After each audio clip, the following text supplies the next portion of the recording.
Imagine being able to stream every curling game from every sheet from any event, be it your Wednesday league game, bonspiel, or corporate event. Curling Stadium offers an all-inclusive streaming solution featuring high-quality cameras, ease of use, great reliability, and minimal installation. Offering your sponsors customizable ad space on your streamed curling games and being able to sell video packages to your corporate events for increased revenue. With Curling Stadium, you can stream to any device, be it your mobile phone, tablet, or computer.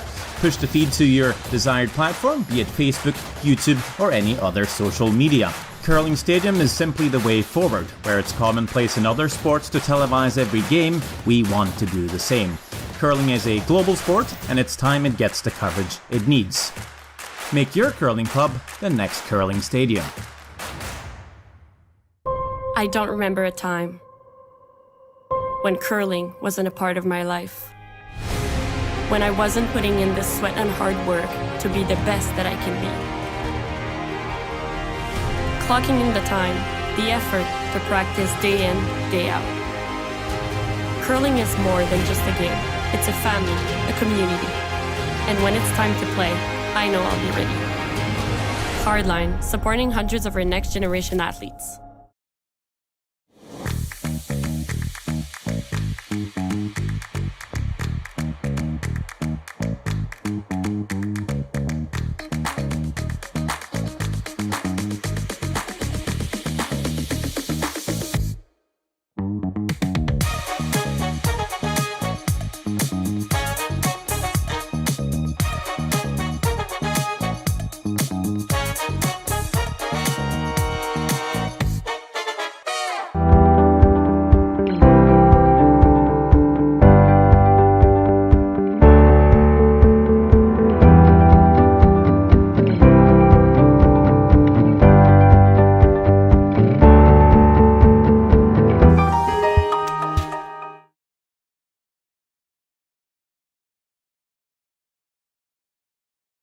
We asked Saskatchewan what they know about 5G.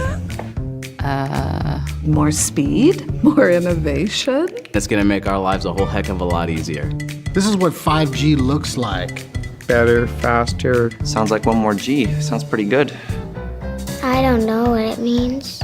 All you really need to know is the future of 5G is here and will continue improving through investments in network technology.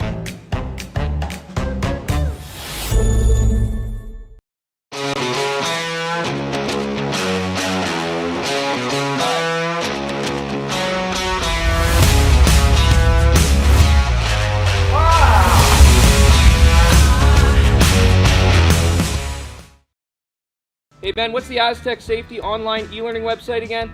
Yeah, that would be aztecsafety.com. Fire extinguisher and firefighting, we'll send that one to Paul. Ah, now here's a course I should probably take. Conflict resolution. Power line safety. Yeah, I thought it might help me with my line calls. Did you know this Aztec website has over 100 safety courses? Jeez. Aztec Safety online course. Ground disturbance. Could have used that a few seconds ago.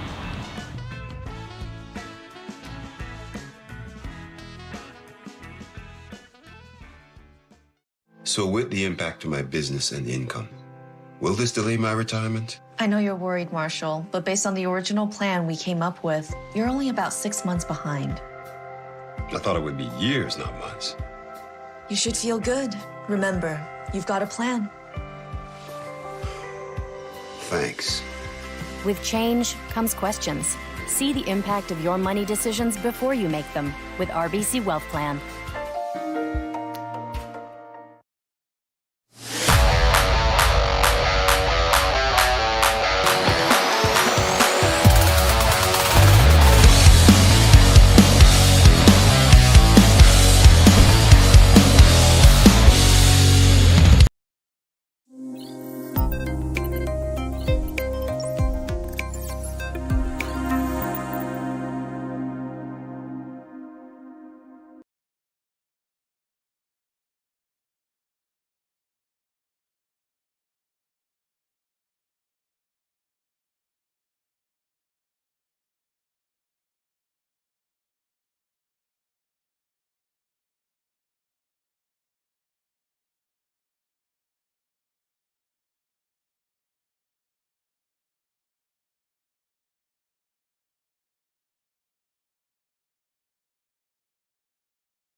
I don't remember a time when curling wasn't a part of my life.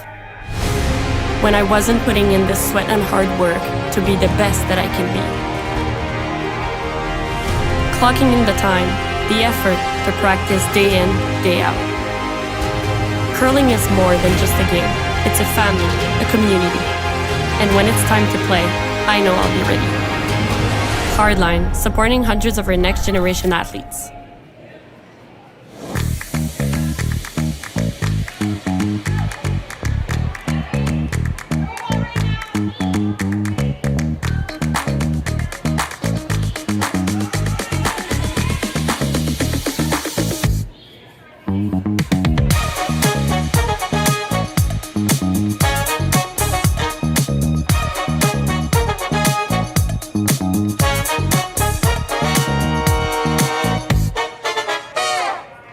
We asked Saskatchewan what they know about 5G. More speed, more innovation. It's gonna make our lives a whole heck of a lot easier. This is what 5G looks like. Better, faster. Sounds like one more G. Sounds pretty good. I don't know what it means. All you really need to know is the future of 5G is here and will continue improving through investments in network technology. Welcome to the RBC Danielle Securities Western Canadian Showdown. We're very proud to sponsor this event for our communities around the area. We wish everyone good curling and best of luck.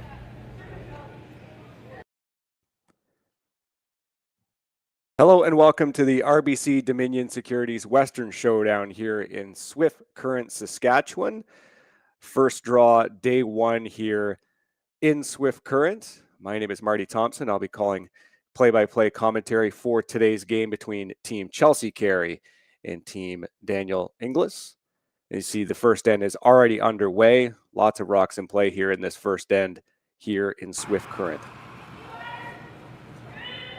Team Inglis is just threw their rock down there. You saw that just sort of chip off of that 3 guard as we see Team Chelsea Carey electing to throw another one on top here.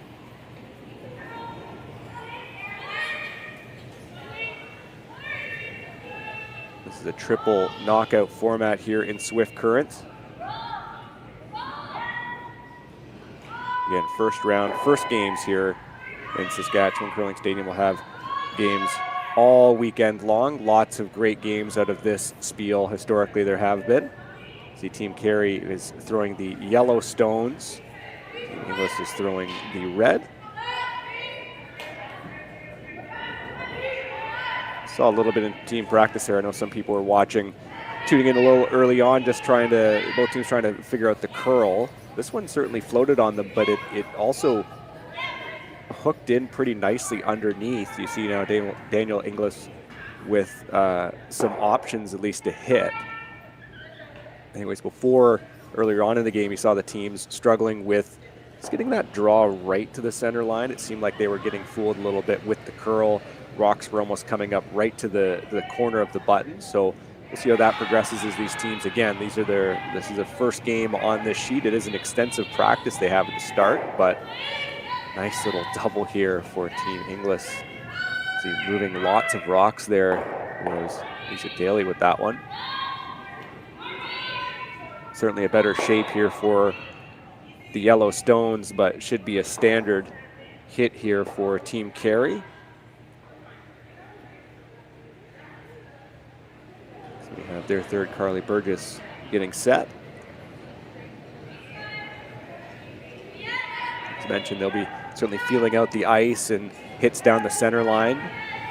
Interesting here, Burgess calling that it's heavy, but they are still keeping it straight. That's a nice little tidy roll there. Lots of pressure on this Ontario team early on here from Team Carey.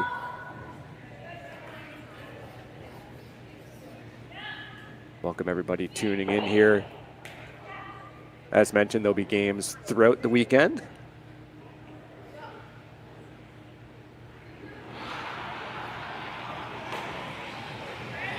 Be sure to check in the chat later on here as this game progresses.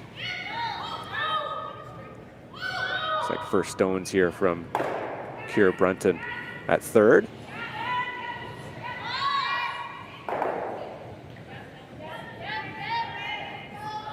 Quite close to ticking that one at the back. Team Carey electing to go after that stone there, and yeah, like just how she was intimating there, you could hit, you could roll your shooter off to the center. It appears that Team Inglis does have the hammer. This would be Burgess's second and final stone here in this first end. As mentioned, Inglis throwing the red stones and Carey throwing the yellow.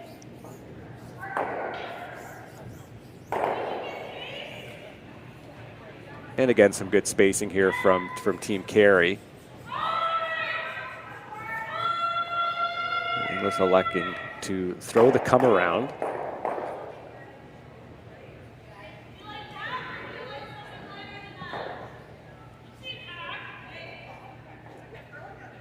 Kira Brunton here with the draw. See a little bit just based off of where Danielle put her broom. They were initially sort of putting their broom on those draws a little bit more into the 12-foot, not quite a quarter, but certainly touching that darker paint. Now this is down weight the sweepers are intimating here. Daly and DeGroot. Good sweepers on this team though. I don't think your tolerance would be light on this shot. Unfortunately, it will come up short. I haven't seen many draws from either team here in the second half of this end. So again, just trying to figure out the ice and trying to figure out what you need to throw there. An unfortunate miss here for Team Inglis as Team Carey can now wrap around, and a little bit of a stagger here in the front, so it looks pretty good for them. A little bit of pressure on here again in the first end. Team Inglis with the hammer.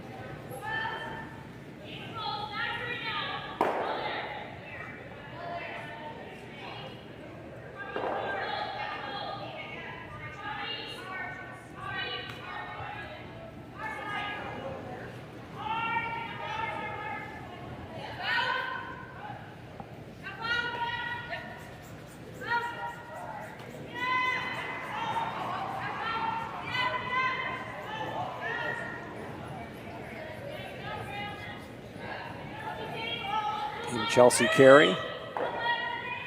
Bit of a new look for this squad. Of course, same three returning, but that new skip, new old skip in some ways. Certainly tried and tested in her own right. A very successful skip, taking the reins here from Jennifer Jones on this younger squad. Taking a slightly wider path, but they must think it's down weight. That's why you're getting that inside sweeper to remain on that stone. Top 8 would be pretty good, and that is exactly where that ends up. Now, it looks like it might be yellow just from this angle. It's a little tough to see, but real pressure on Danielle Inglis as she's gonna have to draw around. Now, if you don't make this draw, if you do come up short, you do have that red potential raise there. Again, Inglis is throwing the red stones, so you could tap that one up, but this is a key shot in this end. Already facing a lot of pressure even without the hammer. Again, taking that same thing, a little bit of a wider path. You see where that broom is, just touching the darker paint of the 12-foot rings. It's like somewhere between a quarter and a half. Some would say it's a third, but it's not quite a third, let's be honest. Danielle Inglis, her first stone here in this first end here in Swift Current. Come around is the call.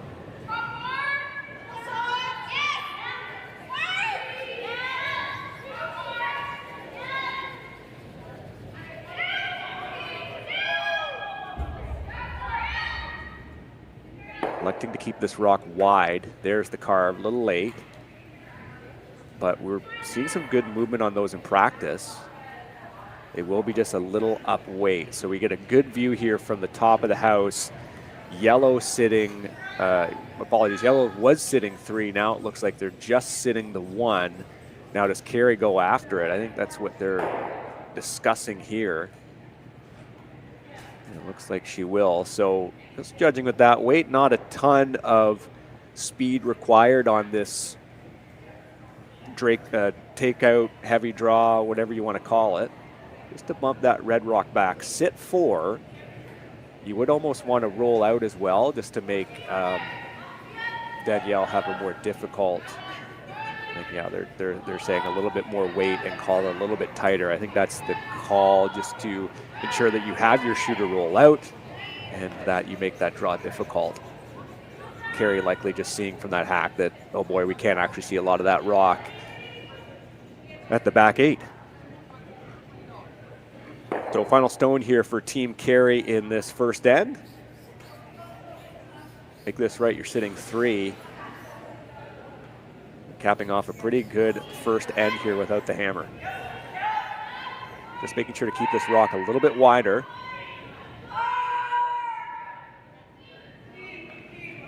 Don't want to wreck, and that's a pretty nice shot. You will get a tidy little rollout. That's nice. Force Inglis to make the same shot twice, but it is a difficult draw when you look down and you're seeing 3 opposing stones, out counting yours, in the 8-foot rings. An entertaining first end here in Swift Current, I have to say. And it comes down to a nice little shot here at the end for Danielle Inglis out of Ontario. The GTA, this team is represented Ontario rather at the Ontario Scotties last year.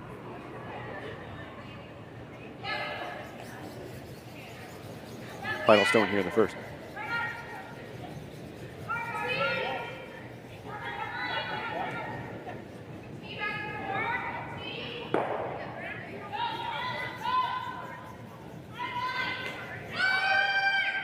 Inside sweeper doesn't want to get off of it right now. It's really digging in here. It just sneaks by that top yellow stone. Clutch little draw from Danielle Inglis. This team escapes with the 1 point. They will give up the hammer though here in the second. We'll be right back for that end after this.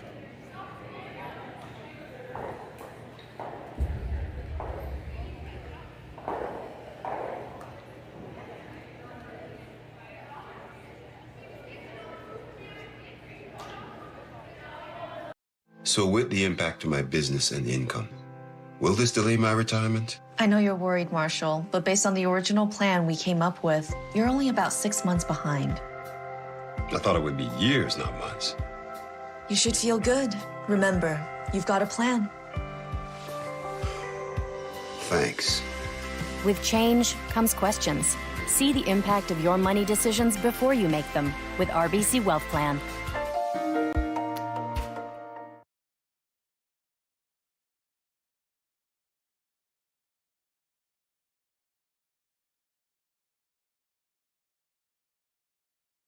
Handcrafted in Canada, Hardline's Ice Pad has revolutionized curling for over a decade. Engineered with top-tier precision and durability, it is backed by an unmatched 10-year warranty.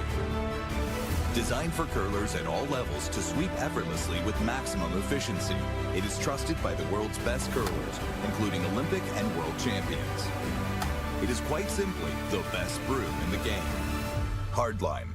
Join the revolution. Stronger agronomics, better returns, greater peace of mind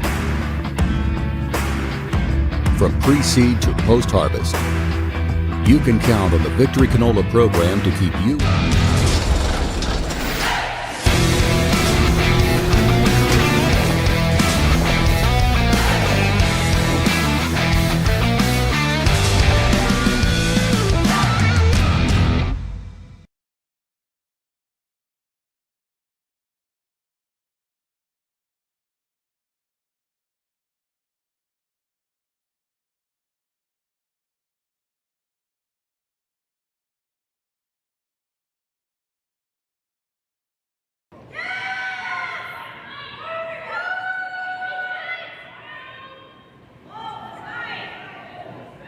And welcome back here in Swift Current.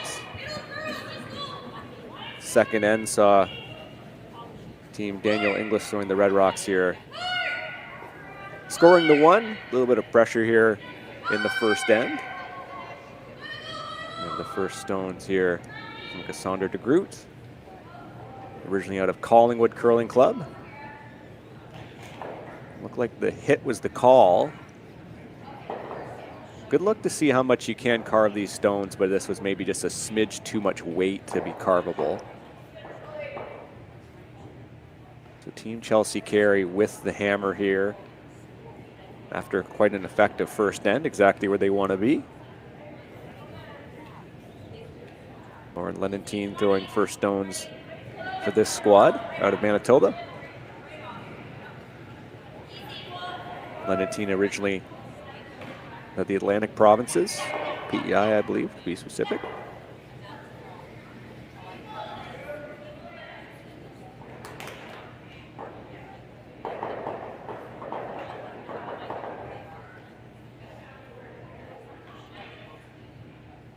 Key is just to wrap this stone around this guard. To put a little bit more pressure on the other opposing lead there. Team Carey has automatically qualified for the 2025 Scotties. Of course, this team finished runners-up with Jennifer Jones skipping them in 2024. Carey joining means they retain that automatic berth. And you see they had that nice little wrap, just froze right on, and it will be a pretty solid hit from Daly. Good movement on that yellow stone as well. Looks like it kicks out just to the edge of the forefoot at the back. Carey electing to make the same draw, just coming around the center this time. Team Carey hasn't quite found the success on the Grand Slam circuit yet this year. They posted a 1-3 record at the Tour Challenge. They made the playoffs at the Canadian Open, but just made the quarterfinals there as far as they went. Hoping to gear up a little bit, I'm sure, for the Scotties.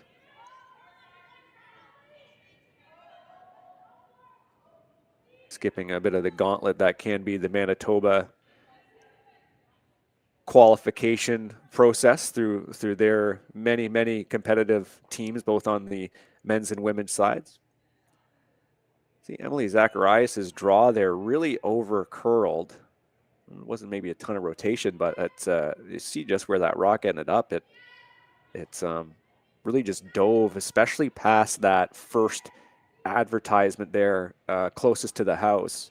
Saw that a little bit in the practice too. Rocks are certainly wanting to dive there at that kind of that last section, I guess, of the curl just before the house. Something to keep in mind as we see this red rock traveling down the same path.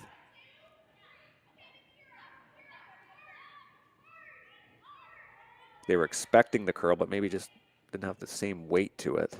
And it will come up a little short. So a set of staggered guards, and Team Chelsea Carey see an opportunity to really attack here. Play, hack Wade or bumper and just promote that yellow rock into the red. Maybe get some decent spacing off of these yellow stones as well. Emily Zacharias is second here in this second end. For the second on Team Carey. Falling a little more than board. They're going for line anyways.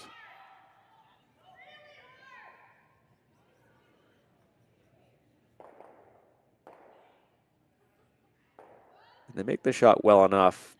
Unfortunate not to keep that shooter around, but these staggered guards are not this Ontario team's friend, as we see Kira Brunton getting set for her first of two.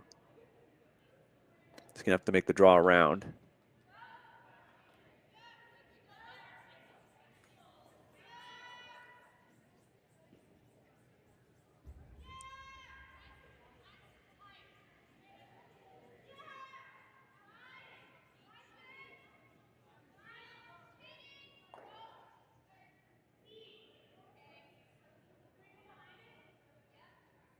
Might be up weight.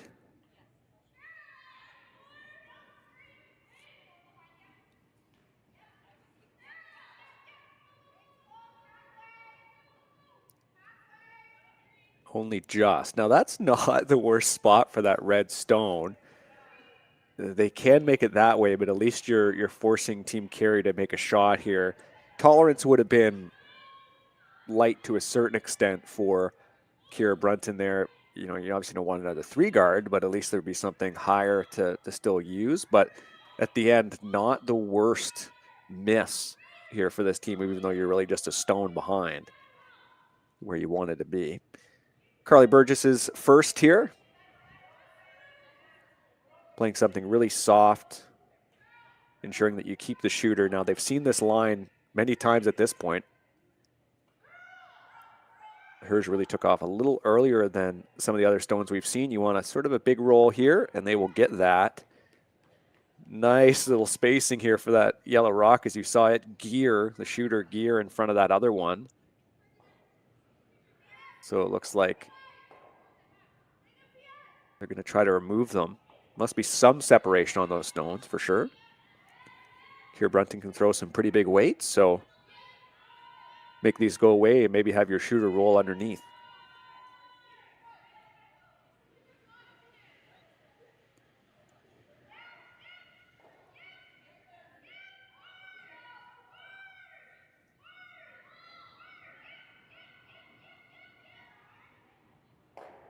And they will get rid of both. Oh, well, they won't get that first one. So maybe there wasn't as much separation on those yellows as it seemed. So another opportunity here for Carey to put the pressure on. Have this hit, have it roll out, and put Inglis in a position where she has to, again, cold draw into this 4-foot. Like the play calling here from Carey, you know, certainly an aggressive skip, which is just fun, for one. But there's lots of great opportunities to put pressure on, and she's not shying away from it, which is great, especially in the first draw. Now this one is going to overcurl on them. Perhaps a bit of a plan B. They were kind of in between there. You could have had it roll underneath, but yeah, that was a difficult position to be in. Again, these teams certainly trying to figure out the ice. These errors will come in the first game.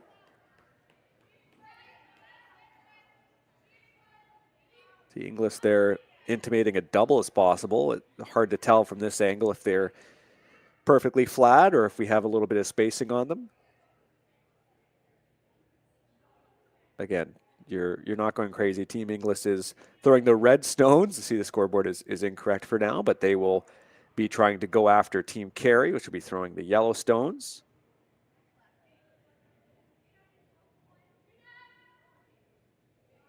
Danielle's first here in this second end. Opportunity to potentially get a double. If not, you can hit and roll. You can make the shot several different ways. You just have to get the inside half of that yellow stone behind Brunton's groove.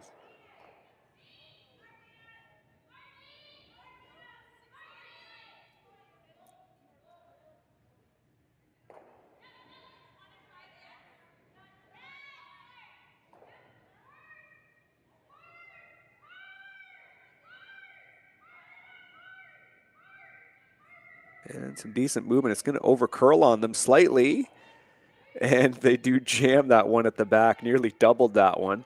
So same thing, that rock overcurled on them. This line is certainly different. I'm not sure if they saw something in a release that they didn't like. It was tight pretty much out of her hand, but getting lots of good movement on these.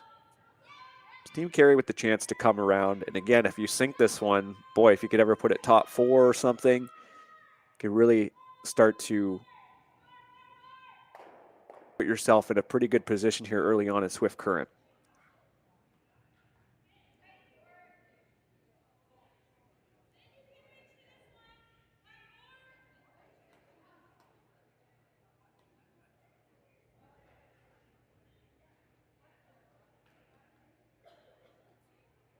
Had maybe 10 or 11 of these rocks come down this path. So Carey's been in a great position to see these stones and understand what this line is going to do on a draw. Weight will be a factor though. The Burgess immediately plowing it. They don't like the weight, I'd imagine. You're keeping it out a little bit there, but I think weight's the most important thing. Again, they want it probably top 4 or something, top 8.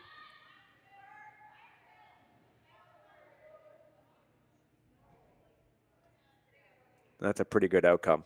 That was some really intelligent sweeping there too for Burgess. Again, if you kind of feel like it's down weight, you know, if you're physically able, of course, I know it's not for everybody at every level of the game, but that little plow can go a long way in just prolonging the shot's distance. I said, I guess elongating is probably the word to use, without having to affect the line too much. They did keep it out a little bit wider, so you can see that's not exactly where they'd want that to be, poking out a bit, but that was the tolerance, because now you really do see Inglis and Kira Brunting having to have some difficult conversations about how they want to address this end on her final stone. You're giving the other skip certainly options, which can be good, can be bad, but at the end of the day, none of these options are pretty good. So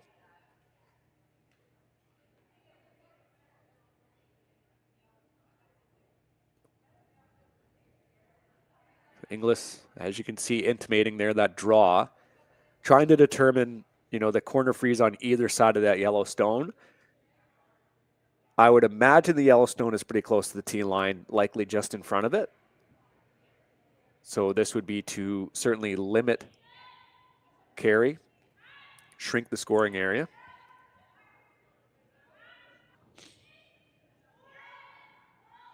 Looks like it's a little wider than they want it to be. Here comes the carve.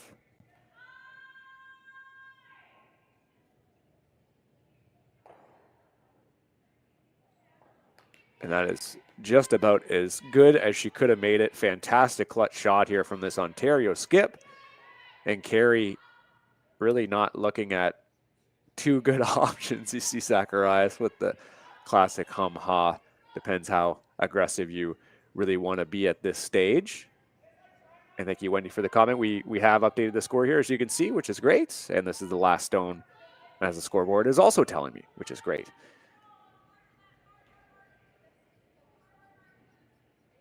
So as mentioned earlier on, yeah, Carey sort of maybe looking at that little slash, depends how aggressive you want to be, et cetera, et cetera. They're just going to make that draw for 2. So you got to be full 4 here, coming on the intern side for Chelsea Carey. And another reason why she might want to make this shot is she just made it. So maybe throw that 4 feet more, let your sweepers kind of figure it out from there, and take your 2 and move into the 3rd.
And we're back here at the RBC Dominion Securities Western Showdown in Swift Current, Saskatchewan.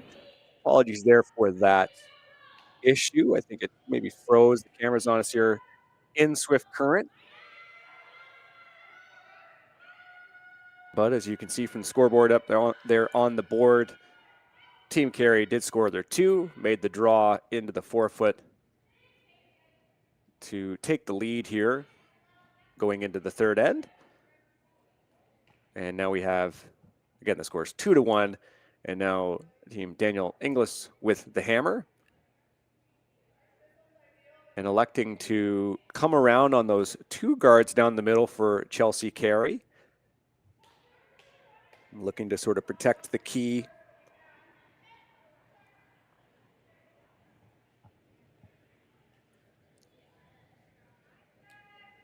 Well, Team Carey looking at a nice little setup here as they're looking to put a little bit of pressure on Team Inglis. They've certainly outplayed their Ontario counterparts thus far in the first game of this triple knockout.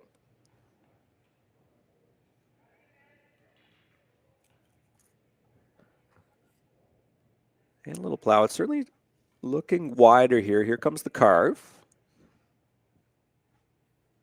And that will be maybe just a smidge too much weight. Could have been a sweeper error there as well. I know they put a little bit of a broom down there, but it will come to the back 4. And that was Emily Zacharias' first of 2.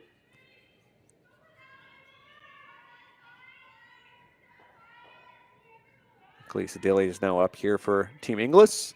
Second year in Ontario with this team. It's originally from the Pembroke area.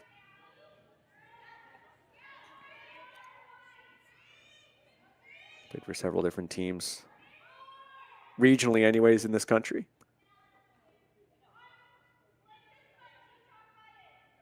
A bit of a discussion there with their skip in terms of where they want this next stone to go. Looks like they're deciding to come right onto that yellow stone at the back. It's a good angle there on the top. You can see red is likely just shot top 4.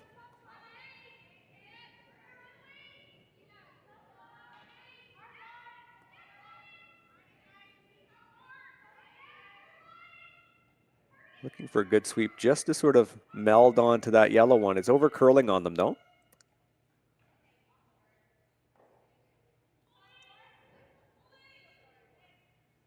And tolerance-wise, that's not the worst miss, but Team Carey will likely have to go after these reds, and she will do so with some big weight right down the middle here. Emily Zacharias with the throw.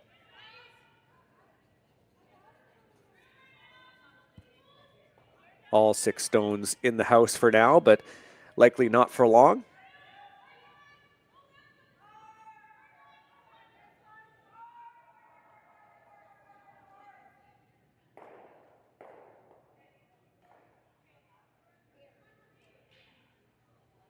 And another over curl there. I guess an issue potentially for Team Carey. I know the scoreboard says they have the hammer, but they in fact do not, is that you have these 2 corner guards now. So something for Team Inglis to potentially take advantage of. 2 corner guards that are staggered to a certain extent. Looks like it just over curled on Zacharias there. This will be Daly's last in this third end.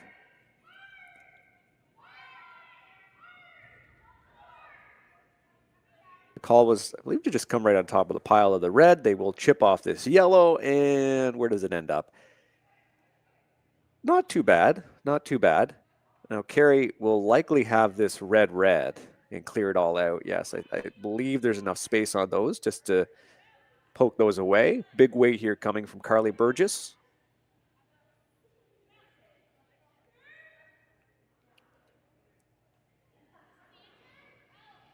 You'd really want that shooter just to remain right dead on the center line. Zacharias trying to promote this rock, trying to get it to curl over slightly. Can they get enough of that red? They do, and it will go just outside of that 8-foot outer ring.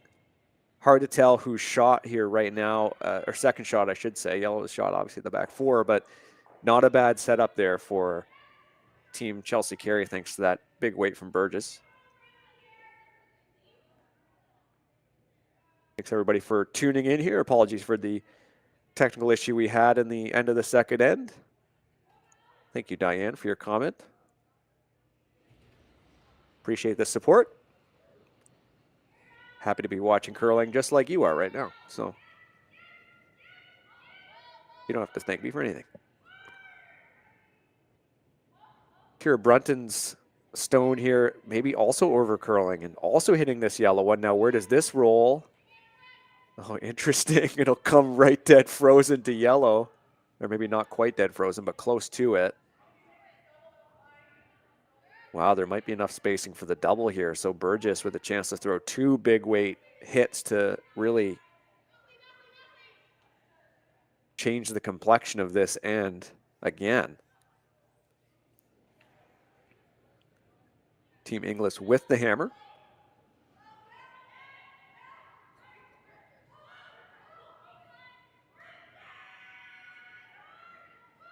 You actually want to get a pretty thin part of this red stone. Interested why they're not sweeping it. Oh, okay, I see. Let's see if they get both. Just came over top. You know what, not the worst result, as you can see from this top angle. Did even move that red back a little bit, but yellow is quite crucially sitting 2. Yeah, that was quite close. Again, you needed to hit a really thin part of it, actually. And they just sort of came over top. Kira Brunton's second here. Won the North Bay mixed doubles event. It's 2 weeks ago now. Wes Forget is her partner. They played great in that event. Came up against the Hegsteds in the final, and they both can play, obviously, a good doubles game, right? Good touch weight, but both capable of throwing some really effective big weight shots. Saw that several times in that event, in that semifinal as well. They were executing on some quite precise big weight stones and understanding the ice crucially for those. Another thing in doubles is you don't tend to play a ton of that big weight throughout the game, so when you do get an opportunity and you can at least understand what the ice is doing, it certainly increases your chances of making them. You get fewer opportunities to calibrate is what I should say. Team Carey, they have just seen this shot from Burgess, so now it's going to be Chelsea's turn to try to make the same thing. Slightly thinner, but I think the crucial thing is if you stick that shooter on the one at the red, where your sort of catcher, to use that term, on the edge of the 8-foot, then you make a pretty awkward double if Inglis wants to go after that to try to activate this redstone that's at the upper end of the house. Because that really, it will be Inglis's goal is to try to activate that stone eventually, knowing how good of a hitter Chelsea Carey is. First of 2 here for the skip from Calgary. Calling it tight. Again, you need to hit a thin part.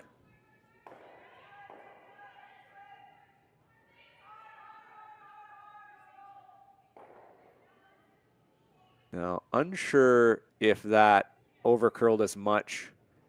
That was exactly what they were thinking, or if they really did want to have that roll behind the staggers. That could have been the call too, is to have that roll to about where Danielle's broom sort of intimated there on the right-hand side if we're looking in the right pane. Because that would have been a really good spot too. You could have been sitting 2 and force her to make a awkward cross-house double.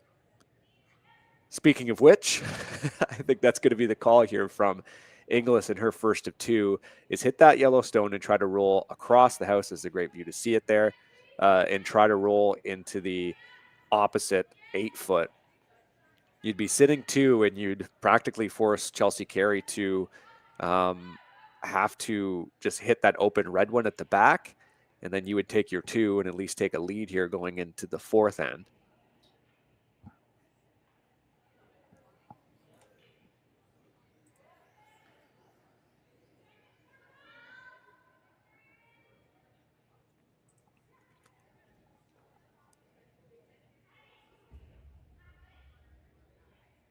Inglis is first here with the hammer in this third end.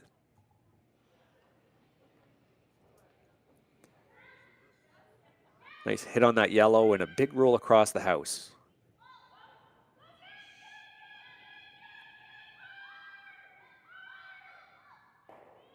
Comes down to weight, and they will just knock that shot out. Fantastic throw here from Inglis. That is just about perfect. Look how flat those reds are. Let's take another look at this. Really good read on the line.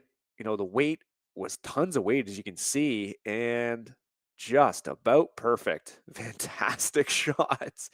And you can see in that left pane just how buried those two red stones are behind those staggered guards. And we talked about that earlier in the end, where the Team Carey tried to remove those yellow stones and they just ended up rolling over to the corner. That really ended up sinking them here. As you can see, Chelsea Carey is forced to draw into the side of those red stones, you know, in behind the staggers that they created as a bit of a bailout. So credit to Team Inglis. They've now put Team Carey under a bit of pressure here in this third end. If you're just joining us now, it's Team Carey has been really applying on lots of pressure on this team through the first two. Had Inglis shooting against a couple, and now it's going to be Chelsea's Carey turn to do just that.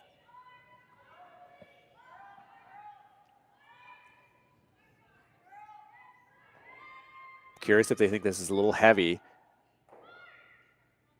They want to have a good carve. This is really sailing on them. And it will bump out exposed. So Team Inglis with a chance for an open hit and stick for 4 in the third end. What a change of events this has been. Final stone here for the team out of Ontario. The hit coming down the center line.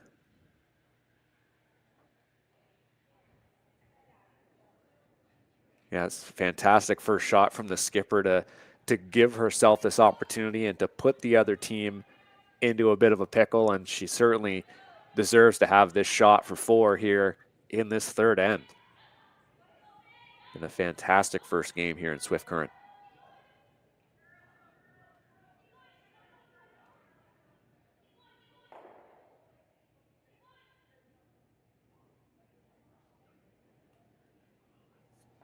Final stone here in the third.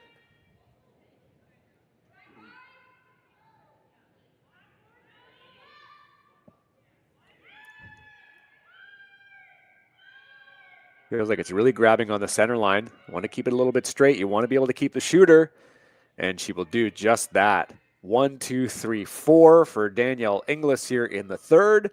They take a big lead going into the fourth end here in Swift Current. We'll be right back.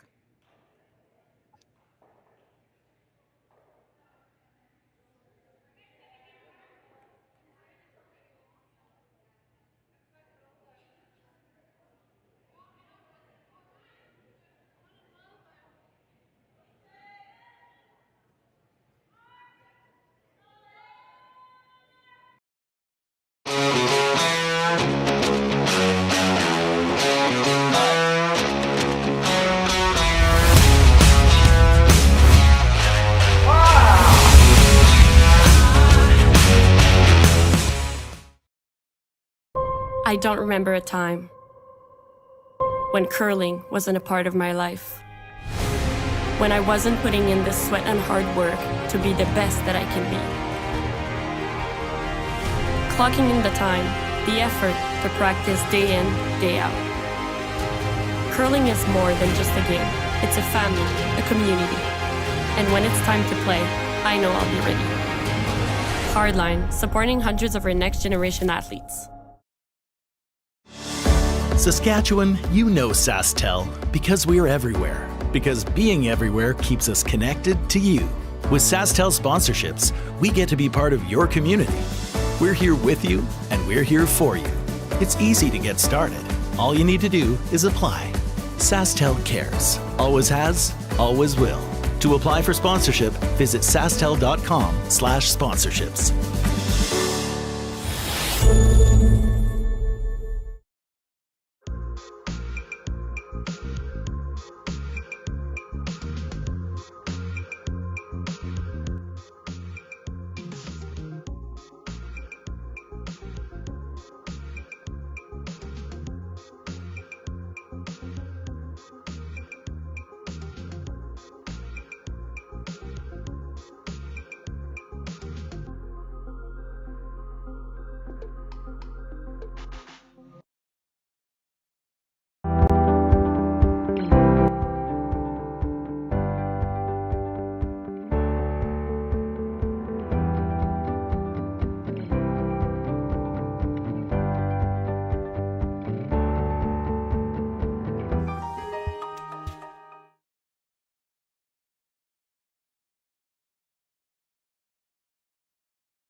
Welcome back here to Swift Current in the fourth end.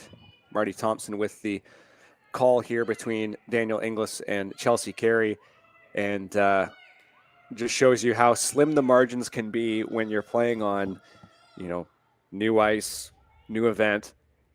Team Carey played fantastic for the first two ends, really looked like they were in control. And you just have that one little mishap here from Team Carey at the end. Gave Inglis the 4 spot in a 3-point lead here early on. Team Carey, though, they do have the hammer, and they'll be going a little bit more aggressive here, going for those corner guards, one on either side. Lower Lenentine, my apologies there, that they are attacking the same side. They will chip off that guard, though. And it looks like it will roll into the rings. Hard to tell. And we'll have the other skip confirm for us. Why not? It is confirmed in the rings. They can go after it.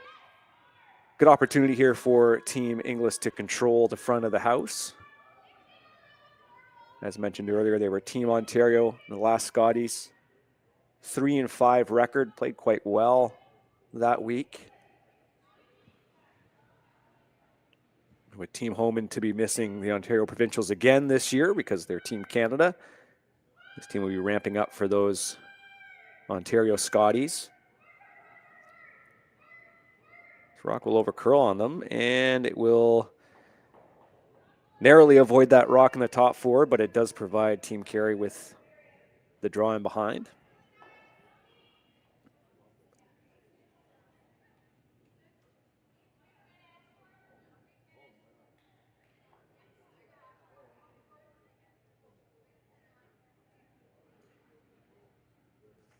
We have Zacharias here on the come around. A bit of a tricky shot to send that to the back 8.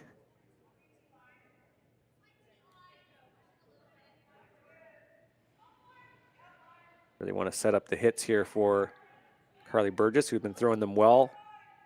The 3rd position thus far this game. Wrap this one around. You got to beat that guard, and they will not. So second stone here to be fooled by this team and how much it curls. Really ticking, as you see there, just how where that yellow rock ended up. Really ticking these low guards, these 3s or 3.5s. Wasn't real tight to the rings. Opportunity here from Daly to have a nice little tidy hit and roll. It's got a boogie on her though. And it will just skate through the top 8. Now for Carey, what do? You come around again? Yeah, sure, I guess so. You've got that opportunity now. You've seen that a few times. Oh, never mind. They're going to play the hit, I think. Hit and roll underneath.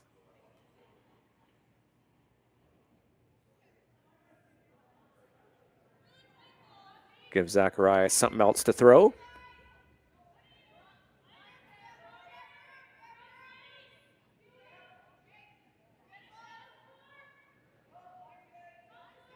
My apologies, it is the draw.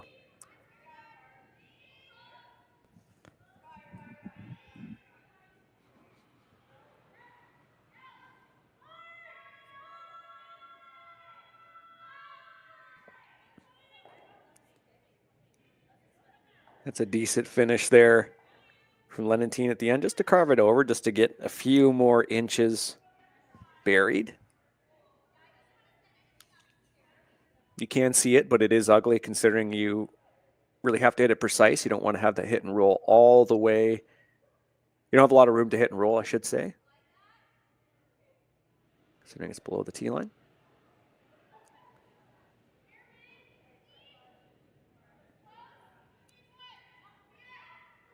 Here Brunton's first. See DeGroot calling that it's maybe a little heavier than they had initially called. And they will get a pretty nice roll on that, actually. Great spacing on these redstones. Chelsea Carey forced to try to just come to the top of this red that's in the top 4 foot as we approach Vice stones here for Team Carey.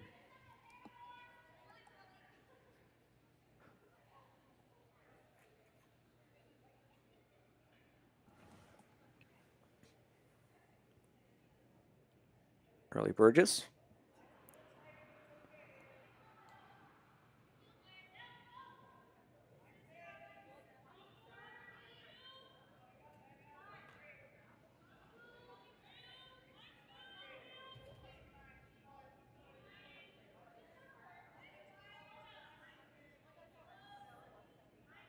Ooh, that really hooked at the end. That's not a bad spot for the team throwing the yellow stones. Overcurled slightly, so Inglis will have a chance to go after it, but this has to be pretty precise as well.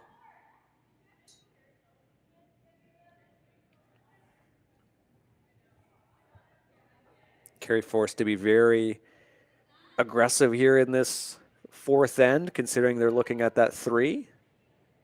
Those corners didn't quite turn out the way that they had envisioned, so certainly lots of red in the middle now for them.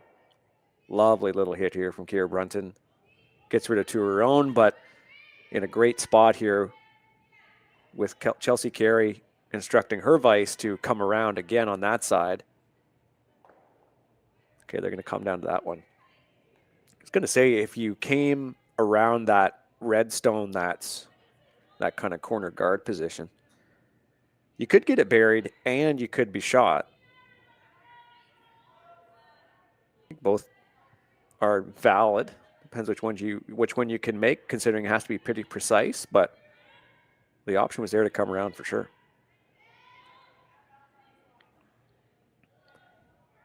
Inglis circling this one looks maybe just a little heavy. And the classic double sweeper behind the tee line. It will roll out to be second shot.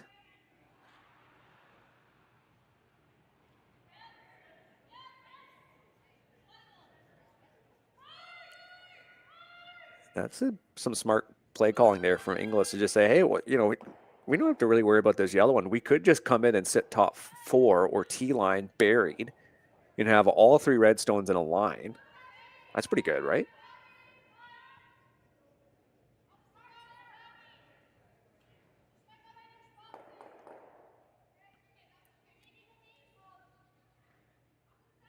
Also depends if you think your opposing skip is struggling with anything in particular, but I think Chelsea Carey's draw weight's been pretty good, I feel like. And maybe the call is just to remove this Yellowstone. And thanks everyone for tuning in here. The RBC Dominion Securities Western Showdown and Swift Current. Games all weekend long. All day, in fact. Also some other games going on right now, some with commentary, in fact, too. So check those out as well.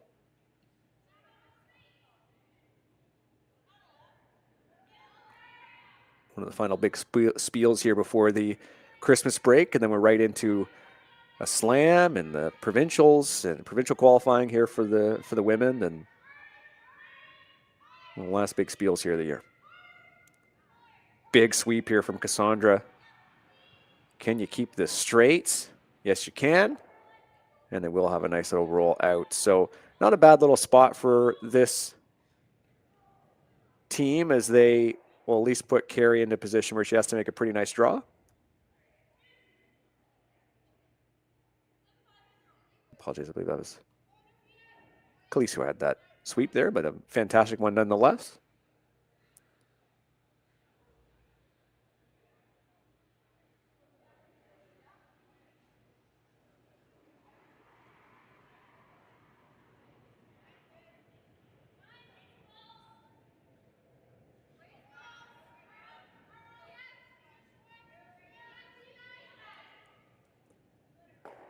Emily Zacharias holding the broom here for Team Carey. A draw in behind.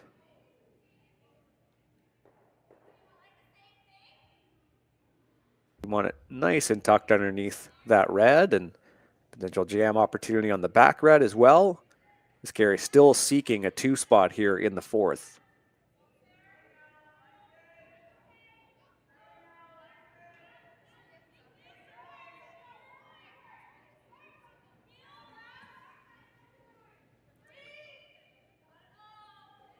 And this one will again over curl for Team Carey. That is, I guess, the third stone this end, if my memory serves me correctly, of this team not quite getting the line right or not figuring out the rocks quite yet.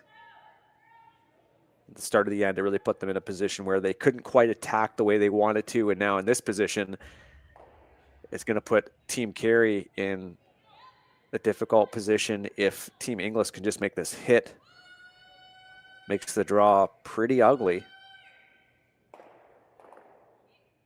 And his final stone here for the team from Ontario, electing to go inside out on the hit. I think they've maybe seen what the center line does here throughout this game and throw it down there. And if you get a little bit of rollover, that's okay, but you would really like to nose it. A little bit more ice.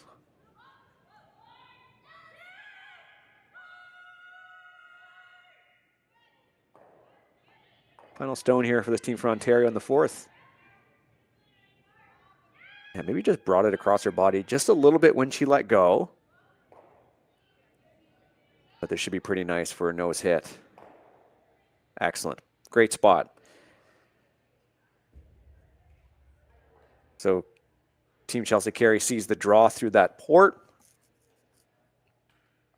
She can see that hit on that red stone that was just thrown by Team Inglis is not too nice looking. Just the hit and stick to try to score. So come into the white paint to score your one.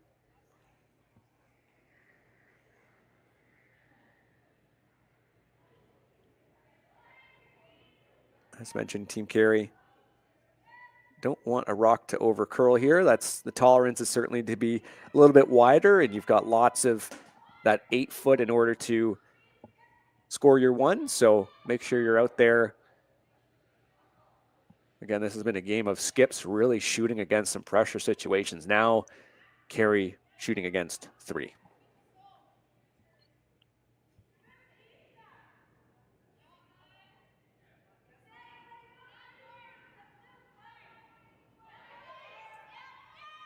Call to keep it straight pretty early here. And will this one over curl on them as well? It looks like it just might. Now that might be for 2, potentially 3. The Vices will take a look at it, but nonetheless a crucial steal here for this team from Ontario in the fourth, going into our little break here, halftime break. Well played from this team from Ontario. Team Carey still chasing for sure. We'll be right back here from Swift Current.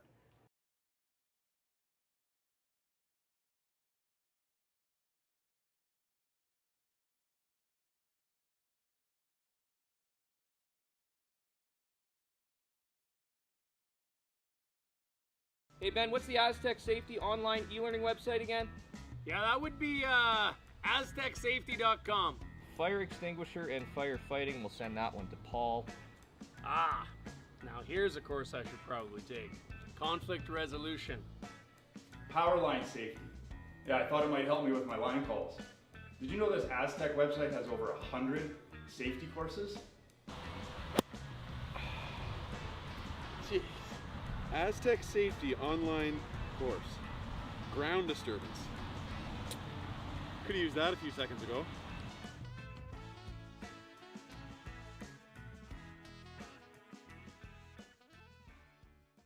For over 20 years, the Sandra Schmirler Foundation has granted more than $9 million to hospitals across Canada for life-saving equipment for premature and critically ill babies. In the past 4 years alone, $4 million has been granted thanks to the curling community's incredible generosity. The need continues year-round, and with your help, we can ensure every baby has the chance to grow up and become a champion, just like Sandra.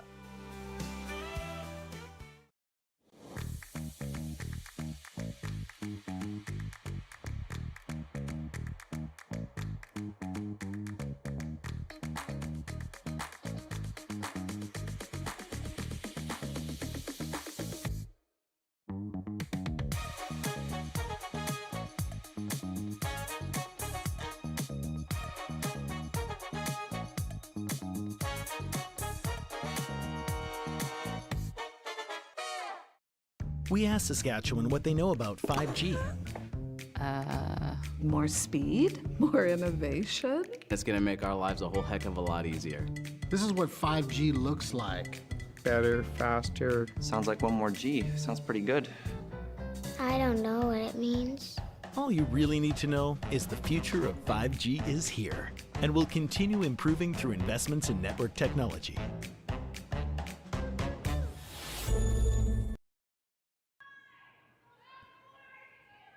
Well, we're back here from Swift Current, Saskatchewan, and the RBC Dominion Securities Western Showdown. Team Inglis up 7-2 here through the 5th end of play against Team Carey. In the first half of this game it's been a story of two halves, so to speak, where Team Carey started really strong. They felt like they had a good read on the ice. They were certainly in control, putting lots of pressure on, playing aggressive, causing some issues for sure. And then in the second half of that first half, all Inglis. Carey certainly with their misses, but some great execution here, especially through the front three of this team. It felt like their hits have been a little bit more accurate than Team Carey. They seem to be out-throwing them there through those first crucial setup stones, and then going into the skip stones. There's certainly been a slight advantage here to Inglis over the bulk of the game.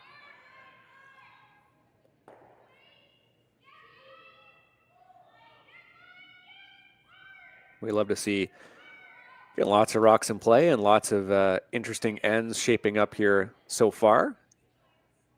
See Daly maybe just a little light on that one. Going to come up and create another staggered guard. Now this is a nice little setup for Carey as they look at not only the corners but the middles as well. Time to tuck some rocks underneath and see if you can get back to how you're playing in the first end or two of this game.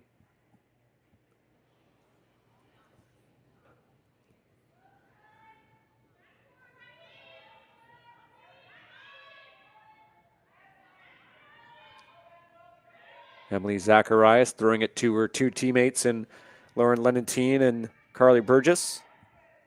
These three have seen a lot together. Drag this one as far as you can. Top button's fine. It will run just a little short, but it's still quite useful for this team. Again, these three back-to-back runners up in the Scotties. Skipped by Jennifer Jones. We all remember watching that Scotties final last year, or I guess, sorry, this year technically, last season. An emotional one for Jones, but even for these younger curlers, you know, seems like they haven't been around for a long time, but they have. You think about their prowess at the junior level and that Scotties debut during the pandemic with Emily's sister Mackenzie, and had quite a run there, was quite impressive. You know, they've seen a lot of success, but at a certain point, you really want to think, when is it going to be my time to taste some of the winnings, even on Grand Slam Tour as well. It's a similar story, but Carey's also a great skip for this team. You know, like in any sport, you want to mix in that youthful exuberance and skill with a bit of that old head mentality, or being able to mentor these athletes, you know, same as Jones, big shoes to fill for sure. But, you know, it's a team makeup that on paper has a lot of positives to it. Certainly felt like a no-brainer when they announced that this was going to be the lineup.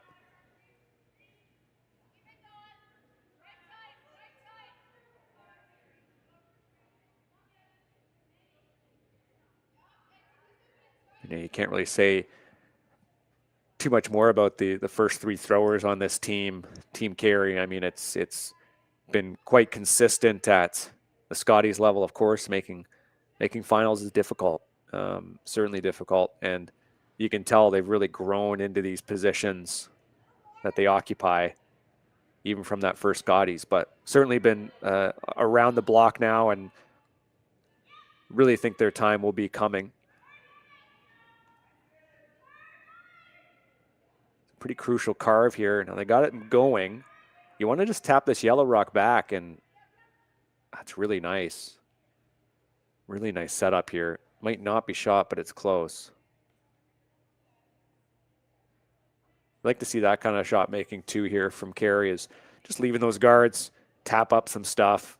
You can tell that it curls enough. You can carve it over.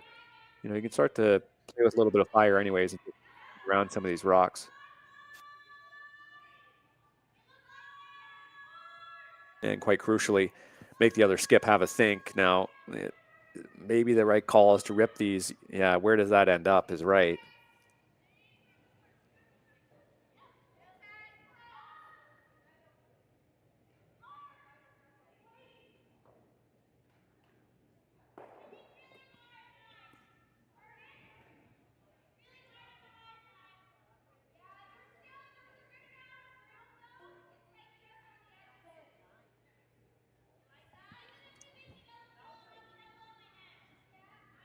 Certainly have lots of options on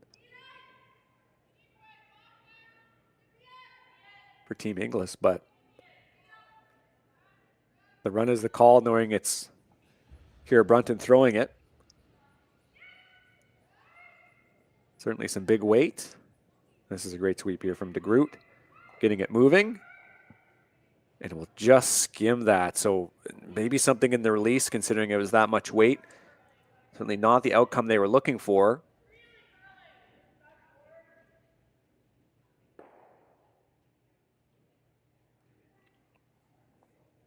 And Team Carey again being aggressive, just trying to tap up that Yellowstone again.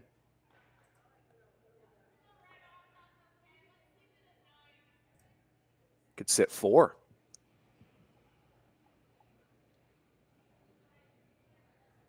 Nice touch shot attempt here coming from Carly Burgess. Sweepers down right away. Overcurling wouldn't be the worst. Now you do want to have some weight to this. Want some separation once you hit that, and they will get it. Okay, so not a bad shape here for the team throwing the yellow stones. Because if you're Inglis now, attacking these ones, since you have these rocks at the top, is risky. But it might be worth going after here for Brunton. See Inglis there just saying, boy, let's just go after that shot stone. Or sorry, not shot stone, I should say the rock that was just thrown. And get a little inside roll, but it's got to be hard to tell exactly the separation on them, but you can tell it's got to be quite precise. If you nose it or float out, then they sit 4 or 3, and then they're just guarding to try to protect against more rocks being thrown.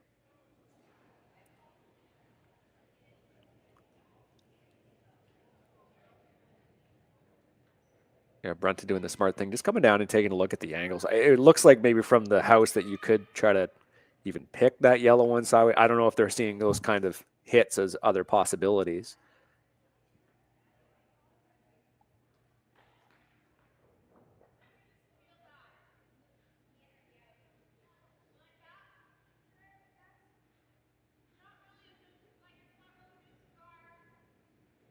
Yeah, that might be the call.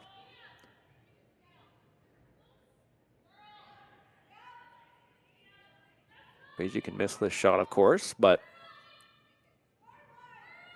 certainly a key point in this end.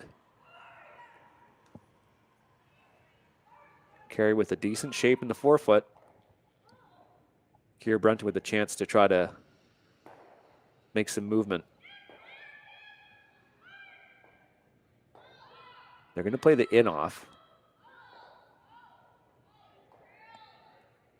And it will get a piece. No, it will not. Oh, that is agonizingly close. Always hard to tell on stream, but it looked like you could almost get a little bit of a shadow under that yellow rock the second it passed. That was agonizingly close for this team. I think if you get even a piece of it, it's good shape. Yeah, you just, oh, so close. So Team Carey electing to tap up this yellow stone. And this is the right call because if you did want to try to tap up the yellow, your shooter would kind of roll into potentially an ugly spot, and then Inglis is attempting to hit. But if you can just sort of send this one just a little bit over and maybe tap that red out, I'm not sure exactly how much weight they want to throw, then you could be sitting 5 and have, crucially, those 4 yellow stones in the top 8.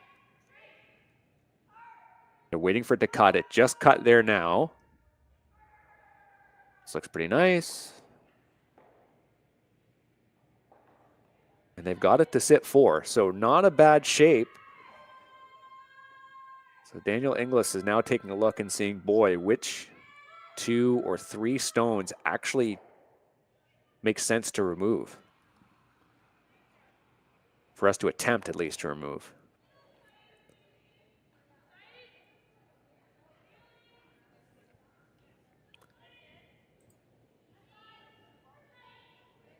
Before you comment, chat, it's okay to say, I'm not sure. It's okay to admit that you don't know.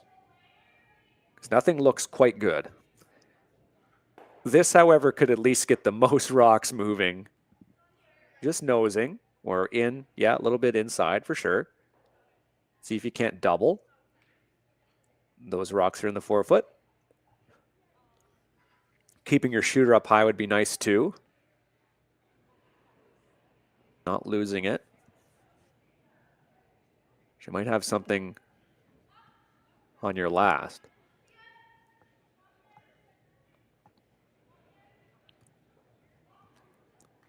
This game is just so many rocks in play, just so many opportunities for a new hinge point or a new momentum swing.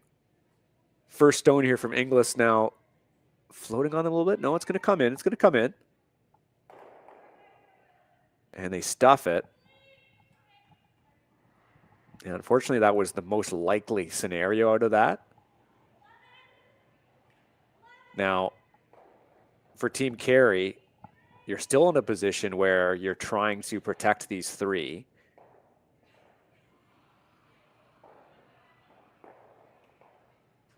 Yeah, I like that. I think you just sort of tap that other top 4, biting top 4 stone into the mixer.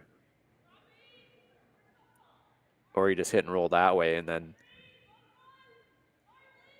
let Danielle try that again. What's your best way to score a bundle, I think, is the call. I don't mind that either. That I think that was Clementine just sort of intimating, why don't you just draw and just corner freeze there?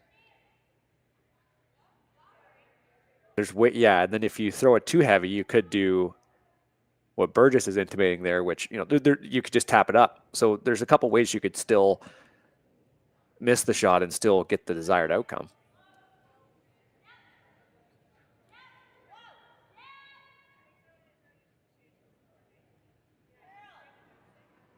So it looks like that might be the call. Again, just judging on the line, I know they've been calling things just a little tighter, but judging on the line, this might be more of that tap weight, back of house weight.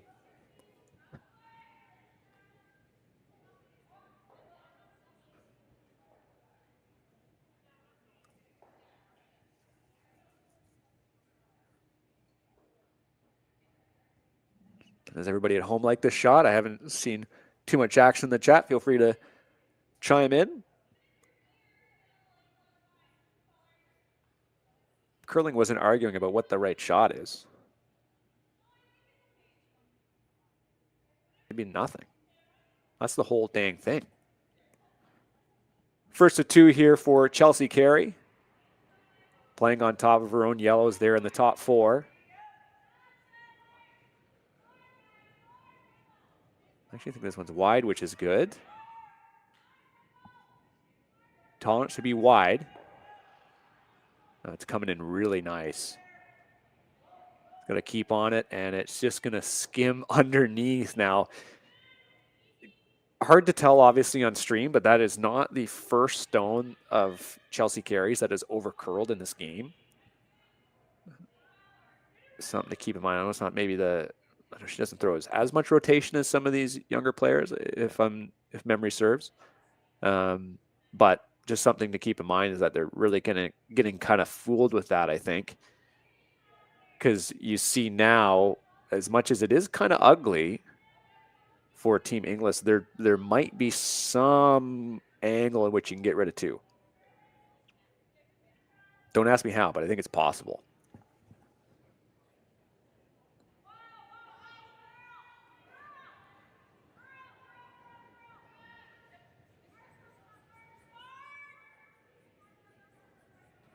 If you made that right, if it really did sit in that top 8 area, they might have been able to poke out that that rock in the top 8 for 1, but like that would be the only shot that would be clean. I think otherwise you're trying something and you're only getting 1 out anyways. But back to the shot, yeah, do they see that double? I don't know. I guess it's if you over curl, it wouldn't be the end of the world. You might jam on that red stone, but you have lots of rocks to catch. Talking about if you're looking at the right pane of our screen there, the rock on the left side biting the top 4. If you try to hit that one into the one on the button, and then if you over curl, of course the risk would be you jam or you just send that yellow rock into the red, but then your shooter just kind of rolls potentially just in between those yellow stones on the right side.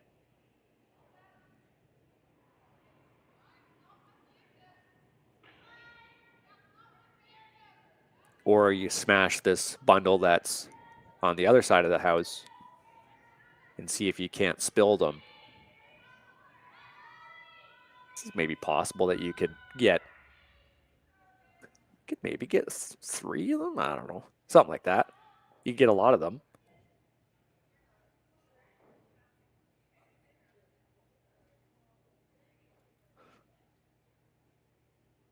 And that would be if you're playing across.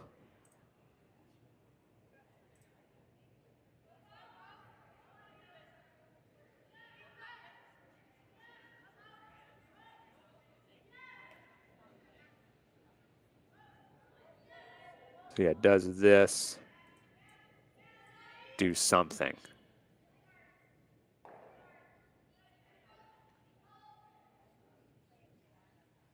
Interested to see.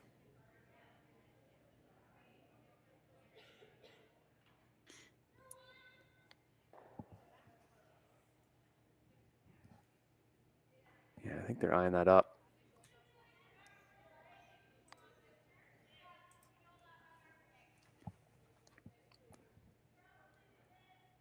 So final stone here for Inglis in this 5th end.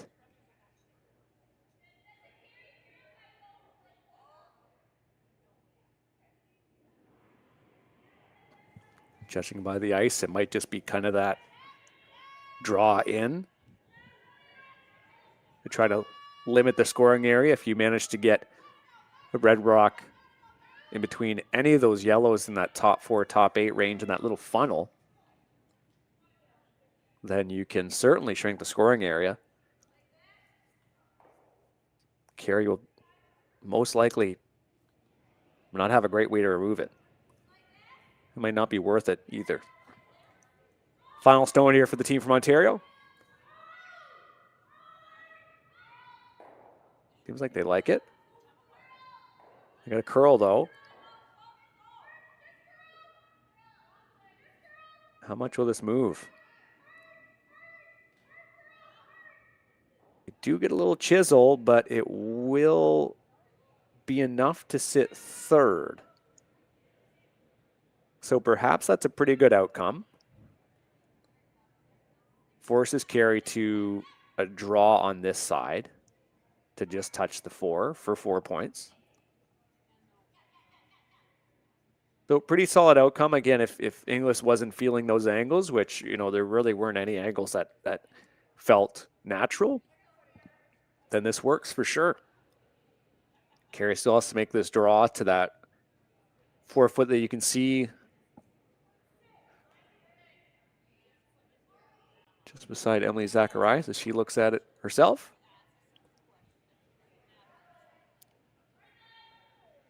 Just need to touch a little bit of that light blue paint to take 4 points going into the 6th.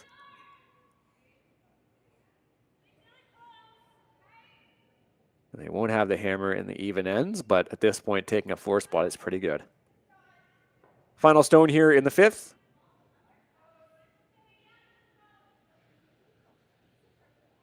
Want to make sure they keep it wide. I think they can afford to wick off that yellow only slightly. And they're keeping that nice wide path.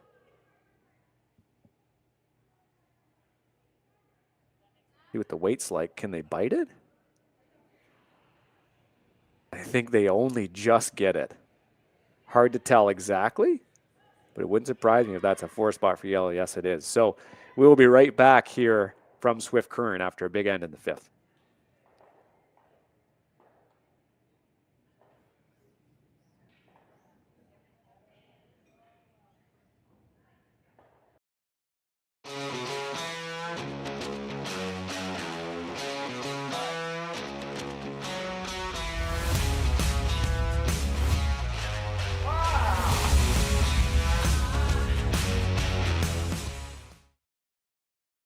I don't remember a time when curling wasn't a part of my life. When I wasn't putting in the sweat and hard work to be the best that I can be. Clocking in the time, the effort to practice day in, day out. Curling is more than just a game. It's a family, a community. And when it's time to play, I know I'll be ready. Hardline, supporting hundreds of our next generation athletes. Saskatchewan, you know Sasktel because we're everywhere. Because being everywhere keeps us connected to you. With Sasktel sponsorships, we get to be part of your community. We're here with you, and we're here for you. It's easy to get started. All you need to do is apply. Sasktel cares. Always has, always will. To apply for sponsorship, visit sastel.com/sponsorships.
Welcome back to the RBC Dominion Securities Western Showdown, Swift Current, Saskatchewan, Curling Stadium, Curling Zone. My name is Marty Thompson with commentary today. And we have quite the barn burner here on sheet number 4. First game of this triple knockout. Team Chelsea Carey returning the big score here in the 5th with that nice little 4 spot, taking things into the 6th.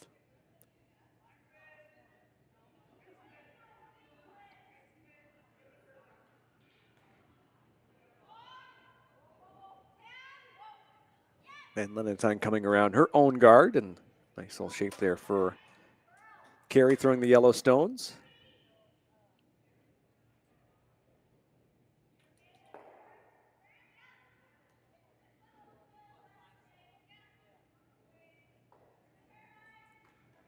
And we have Cassandra de Groot throwing the corner.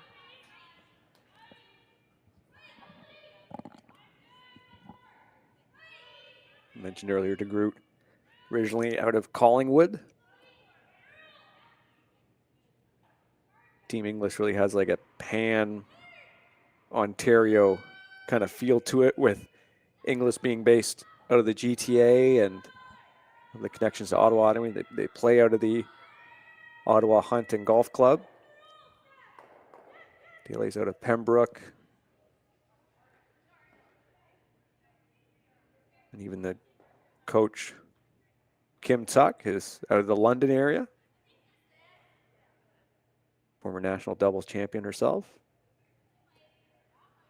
They're really touching them all in the Southern Ontario region of this sport.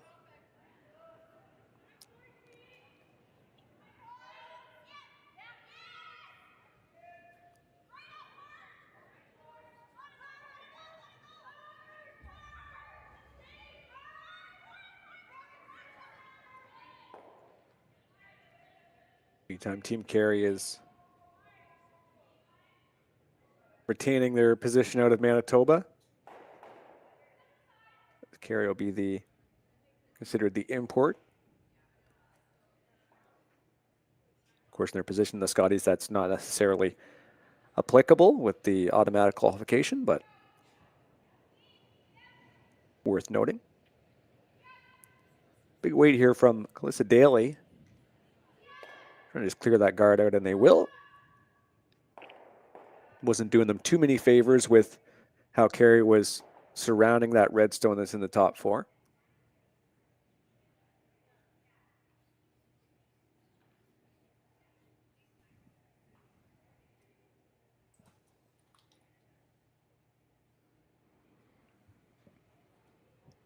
We have Emily Zacharias here with the draw.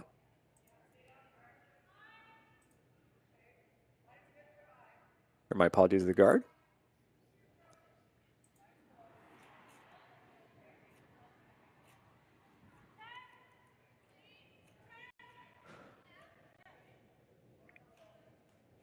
And the key will be just as it stays on line, just on that side of the center line, and it will.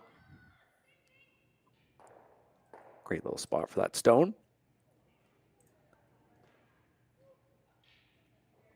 Taking a quick look at the other sheets in action, I think you can see some familiar faces and jerseys on those opposite sheets. See Team Caitlin Laws up 7-2 over Jolene Campbell. That's our other feature game here, Curling Stadium. Last update there is that they're through the fourth end, playing the fifth. Jolene Campbell with the hammer. Laws with a 4 spot there as well. So not the only 4 spot we've had in Swift Current yet. Where we have Zena Waller and Serena Gray Withers. See at Edmonton, the Golden Bears there, uniforms. I'm sure you've seen watching these streams before. They are down 3-2 to Schwaller, the team out of Switzerland. They're playing the fifth. Schwaller has the hammer in the lead. And then on our final sheet here, Michelle Englot out of Regina, Saskatchewan, up 5-2 over Orsted. Looks like they're playing the sixth then, so they're on pace with us. And Orsted has the hammer, down by 3.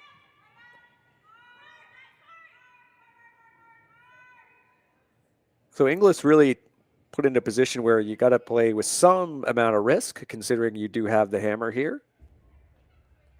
It's kind of touched on there at the end of the last end that Inglis does have the hammer in the odd ends, meaning they'll have it in the 6th and the 8th. That's 1 more than the other team will have during the final 3 ends, for those counting. So I certainly don't want to give one up, but the idea of just trying to run this one back, and if you clear it out, that's fine. The potential that you could plant it for a really nice position. And they'll do exactly that as it rolls over top of that yellow stone that's in the 4-foot. So Carey intimates that they are just sitting the 2. So let's put the guard back up, I think, is the call.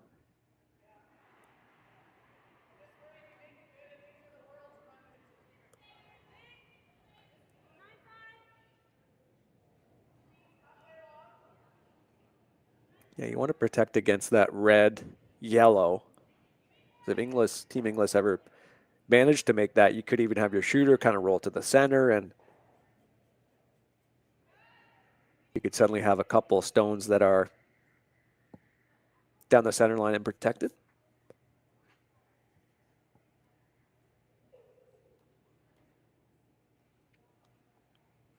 It's a smart, pragmatic call here from Carey, considering they are just sitting the 2.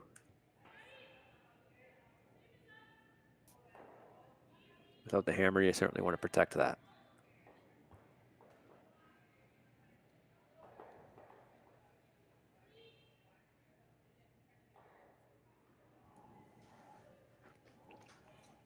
And another great guard here from this team. Figured out the ice for sure on this side.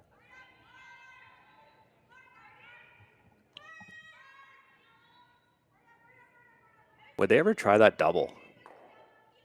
Is that too silly? Maybe it is, but at least the hit and roll underneath or something. It's tough where I think if they were in a different position, if they were down, they might try that.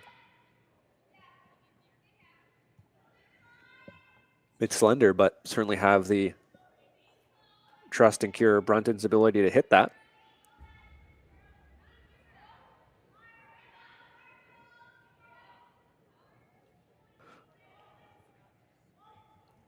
Here comes a rocket down the sheet.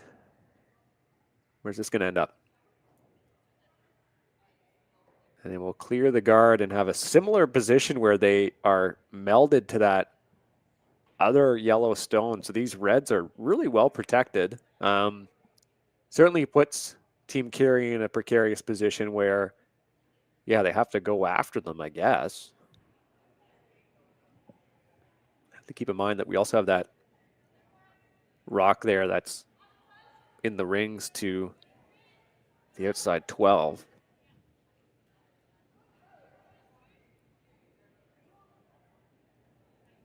Team Carey doing a classic TV timeout here.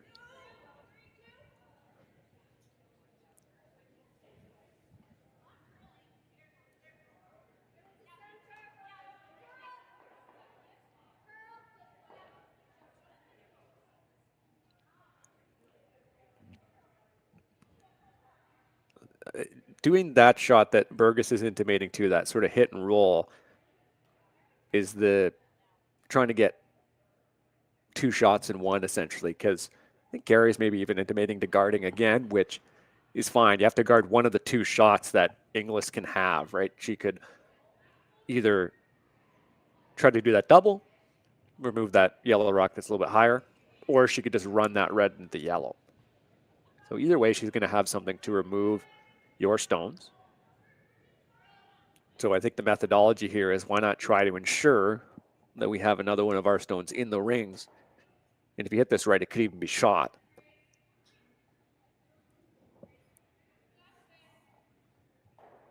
So hit that red stone that's just melded to the yellow, have it roll across the top, maybe even come to the middle of the house would be ideal. Make a tricky double or triple for Inglis to activate these stones that are in front of the house.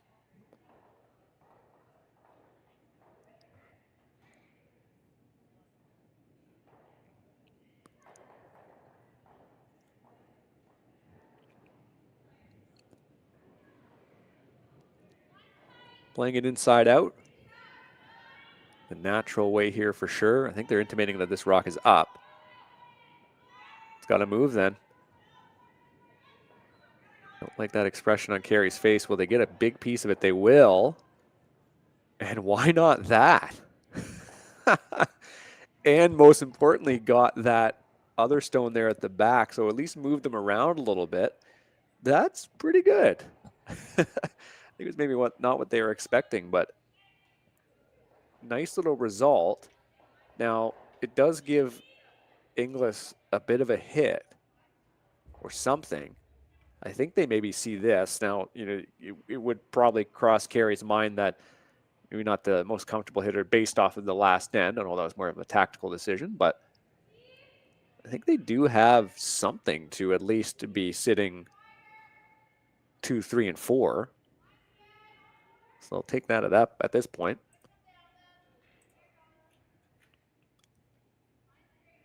And we did have Caitlin Law's shake there on Jolene Campbell. They win 9-2. You see them just celebrating there to the left of our screen. So they move on here in this triple knockout format. Move down the A side qualifier. Jolene Campbell drops.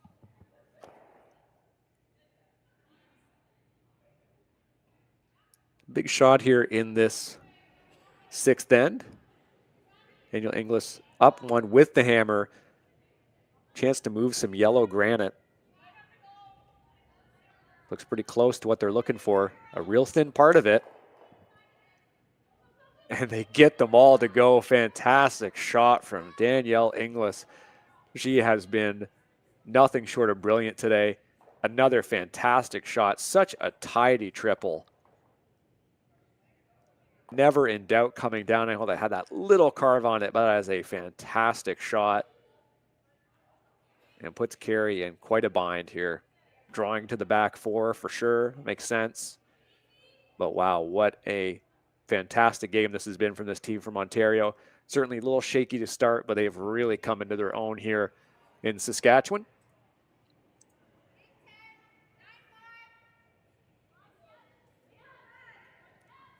So, you know, the quick timeout here to just sort of assess what they would want Inglis to likely throw in her last.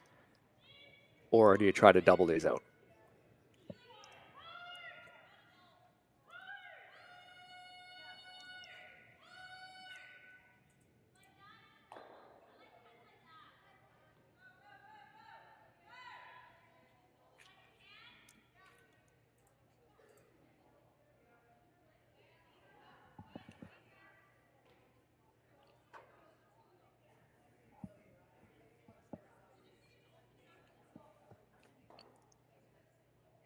Yeah, what's the risk and reward on this? I think Burgess is seeing, yeah, maybe hit and try to roll in behind. It's possible you could get rid of the 2 red stones and have your shooter roll behind that red. That's top 12. Just touching the 8-foot. Seems to make some sense. That might be the call. Yeah, just taking a look at the scoreboard here, it's in a difficult position, you know, having the fewer number of hammers, but at the same time, facing 3, down 1, you got to be a certain amount of aggressive. You got to crank that dial just a little bit over. So in this case, this is again a nice double circumstance where you can get potentially rid of both those reds and you move over and make that shot difficult for Inglis. Keep in mind, you might also, if you do get this roll nice, you might even have a catcher at the back there with that yellow. Final stone here for Team Carey. It's tight, really tight. And it'll just be just a dead nose. So difficult position here for them. That needed to be extra precise as we have Danielle Inglis with a chance to hit and stick for 3. Another big end incoming potentially for this team from Ontario. These teams traded 4 spots in this game. Been quite a wild ride. Momentum's been everywhere.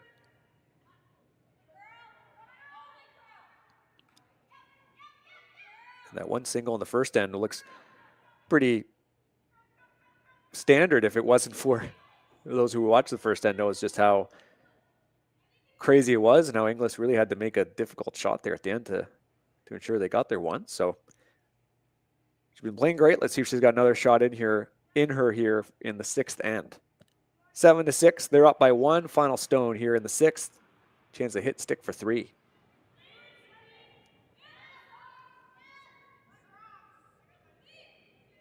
This one's also tight.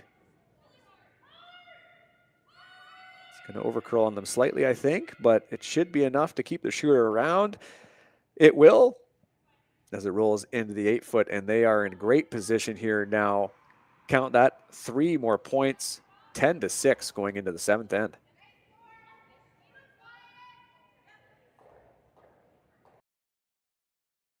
We asked Saskatchewan what they know about 5G. More speed, more innovation. It's gonna make our lives a whole heck of a lot easier. This is what 5G looks like. Better, faster. Sounds like one more G. Sounds pretty good.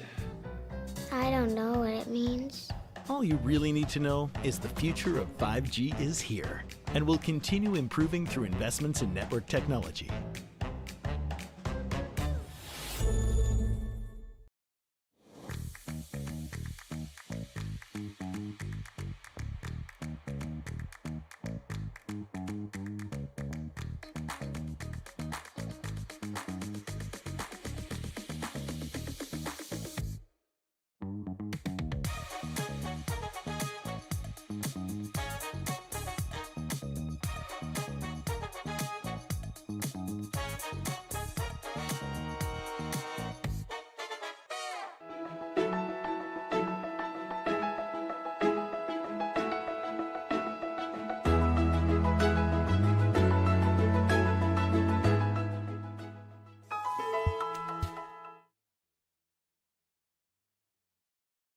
Hey Ben, what's the Aztec Safety online e-learning website again?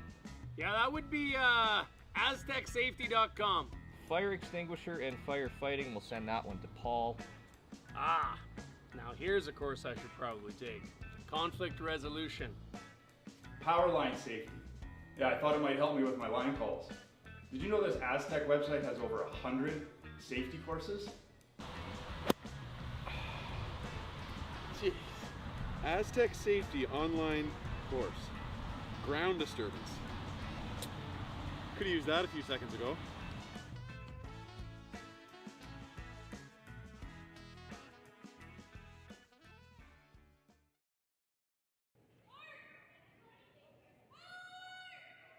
And welcome back here to Swift Current, the RBC Dominion Securities Western Showdown.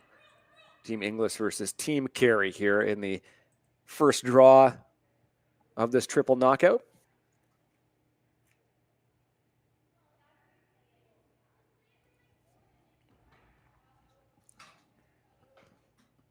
And Inglis with that tidy little 3 spot, they go up 10-6 here in the 7th end. Just looking ahead to the bracket, winner of this game will advance to take on the winner of Schwaller Gray Withers. That'll be today at 4 p.m. Eastern Time. That's 3 p.m. Central. As they move on in their bracket, there's some pretty big heavy hitters. We've got Corinne Brown. We've got Team Anderson in there as well on their side of the A flight. The other side's got Caitlin Laws and Fujisawa. So certainly some big names here in Swift Current.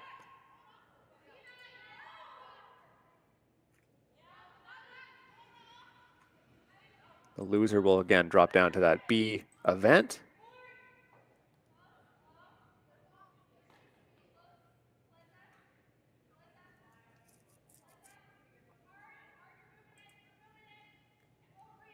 They'll be awaiting the loser of the game at 12:30 Eastern between Carey Anderson and then the winner of Englot and Orsted, which is taking place right now.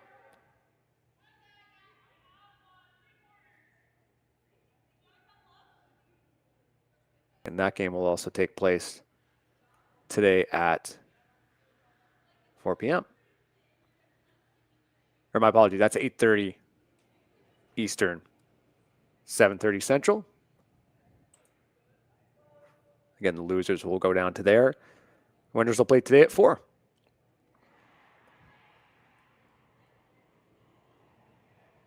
Inglis with that nice double-digit point score. Certainly feel confident in how they played here in this first event. Team Carey is no slouch. They've played quite well.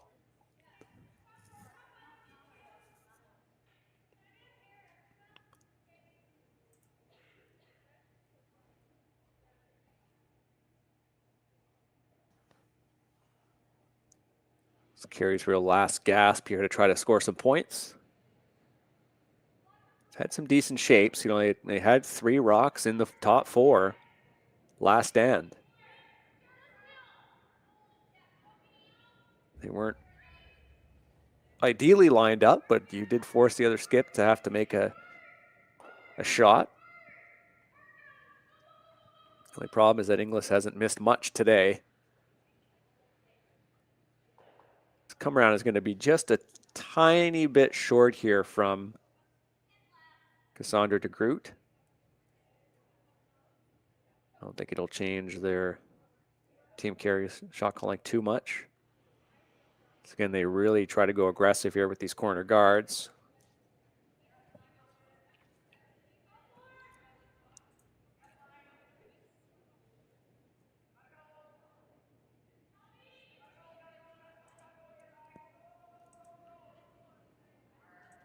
And just making sure it has the right weight to it.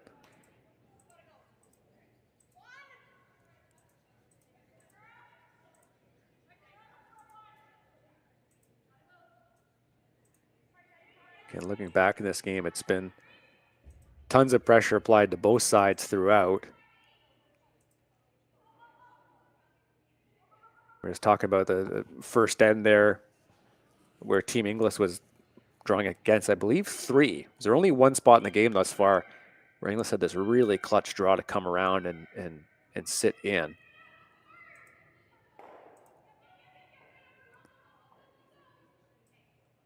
It's been quite nip and tuck despite the scores.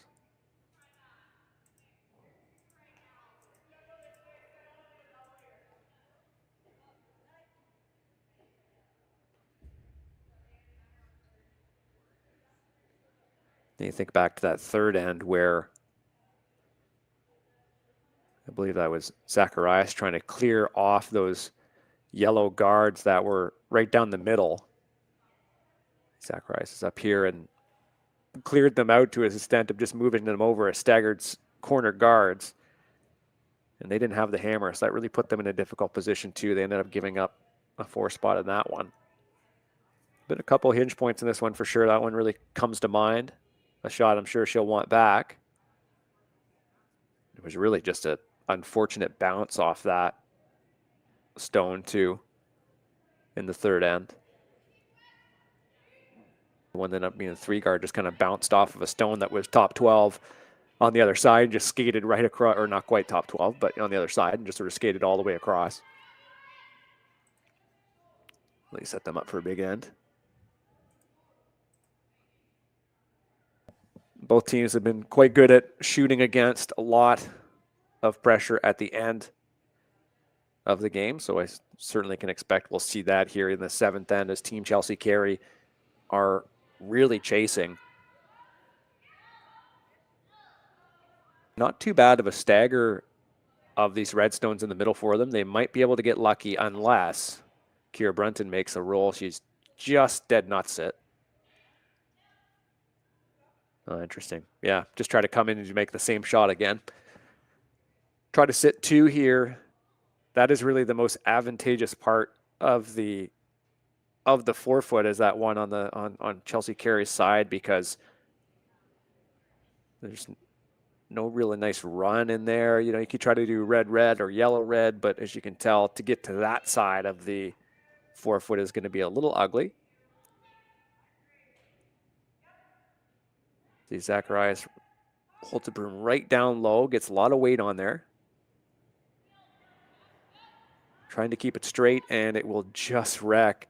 See the frustration there from Burgess, as that is kind of not what you're looking for at this point. Giving Brunton, again, who's hit quite well, the opportunity to run this yellow into the yellow.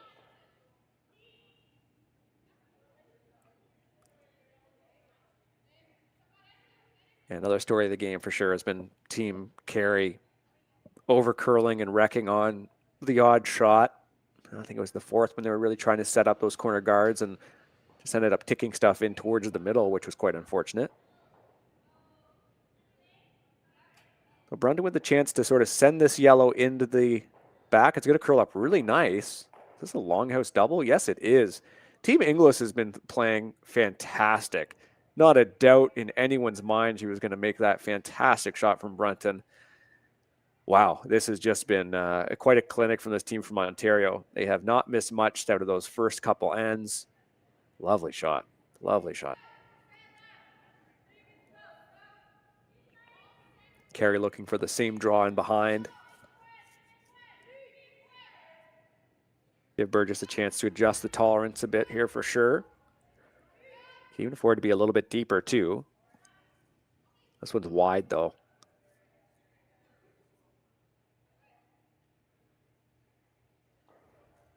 And we'll come in just so. Now, if we're throwing from the left hack, you can see a little bit of that yellow rock.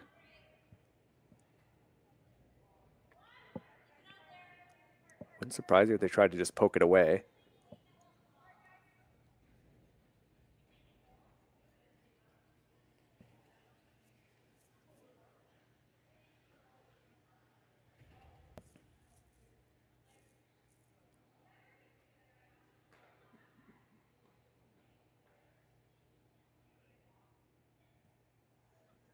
Or just come right to it. So if you come to it, then Team Carey maybe tries to draw on the other side. You have some options on that side. Even if you did a red, you might end up getting lucky and just sort of throwing one in the 4-foot.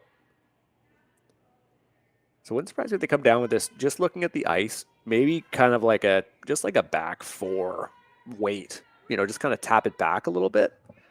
Wouldn't surprise me if that's where they end up going here. This team from Ontario.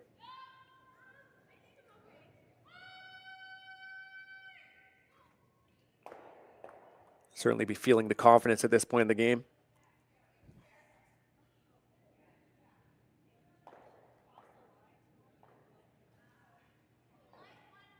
Kiera Brunton is a background in sports psychology. I'm sure she's feeling the vibes right now in terms of how this team has been playing. That point when you're playing a sport like this, as much as it is kind of stilted, it's a little, you know, turn-based, whatever words you want to use, but there's still some times where you really feel that momentum, and I think they are feeling that right now. Thanks, everybody, for tuning in. Really appreciate the views on this one. Hopefully everyone's been enjoying this game. It's been certainly a very interesting one. Lots of scoring. Some misses at the start, but after that, very few, considering this is the first game of the Spiel. Both teams have read the ice quite well. They come in behind. They want to just get the freeze, and they will. Small bounce, but I don't think it'll matter too much considering where that red rock is in correlation with the yellow. As we love to see this image here, the left pane of our screen that's from the hack. Carey will try to go after it. You could sort of bump it back. If it just sort of slices that yellow stone, you could be sitting 2. And at least you'd force Danielle to throw a hit. If you could ever get your shot stone buried off this, force Danielle to only pick 1 out, for example, could be in great shape.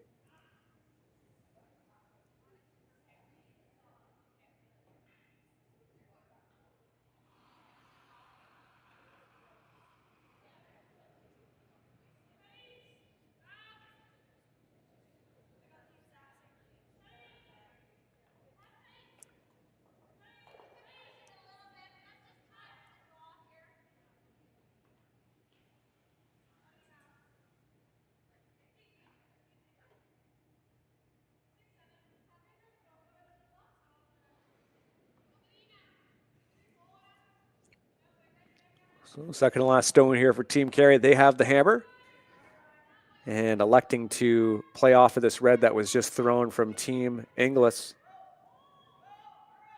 I think they're calling for weight more than line right now. Yeah, they're going to start to carve it. If you have enough weight, you want to get really inside on this. Just skinny that top red. Ooh, that is pretty good from Team Carey. Again, her rock's really curled up real nice. They've been doing that all day, but that is a pretty nice spot, forcing Team Inglis to hit the outside half of that red to just try to clear one out. Certainly a potential to flash this. So they've put Team Carey, rather, have put Team Inglis in a position to at least get one miss out of the skip today. Look at it, just sort of just skimmed under again. It was so close to that guard, that 3.5 guard, just biting the top 12. A nice little spot here in the forefoot. So final stone here for Team Carey, or Team Inglis rather. They're up 10-6.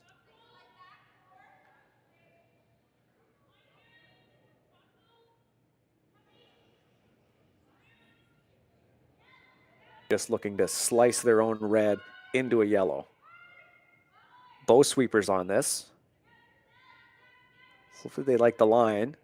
Might just chip one out the back, and they will. So sets Carey up for a draw for 2.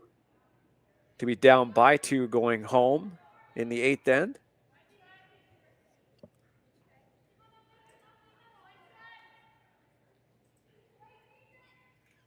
A clutch draw here from Team Carey as they look to keep their A qualifier hopes alive in Swift Current.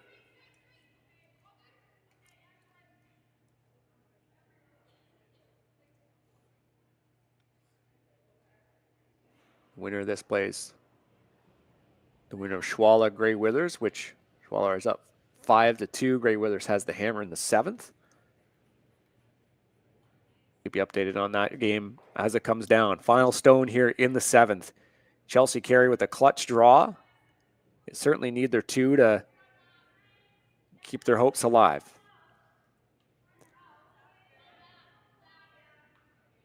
Burgess with a strong sweep out here on the inside. They've got to keep this straight, and they've got to keep it moving. It's got to get a bit of the white paint. And it will over curl again. So Team Carey with just the 1 point, it looks like. Yeah, just the 1 point. And that'll be 10-7, and we will likely get some handshakes. Yes, we will. Team Inglis moves on here in Swift Current at the RBC Dominion Securities Western Showdown in Saskatchewan. Story of the game for sure for Team Carey is just those over curling rocks right down to the last draw. Really difficult to deal with those, and just having those tolerances being on the wrong side. On the other hand, Team Inglis played fantastic. Lots of great shots there from the skip. Kira Brunta as well came up big, and they were certainly in control of this game starting from about the 3rd end, as you see that 4 spot on the scoreboard. For myself, Marty Thompson, and everyone here at Curling Stadium, thank you so much for tuning in. Again, we've got games all weekend long. Be sure to check the schedule on Curling Zone for links and to see when your team is playing next. Take care, everyone. Have a good day.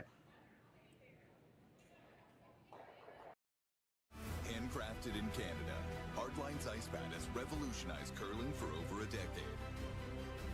Engineered with top-tier precision and durability, it is backed by an unmatched 10-year warranty.